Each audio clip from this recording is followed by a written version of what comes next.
Hello everyone, I hope you are doing well.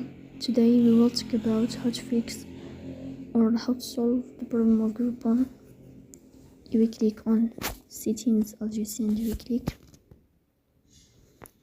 In this page, you will click on apps, default apps, app settings. Here in this list you will search about Groupon and you will click. Then we click on first stop and you will click OK. Here you will enter to storage. Then you will click on clear cache. Here we go to Play Store. You will search about Groupon.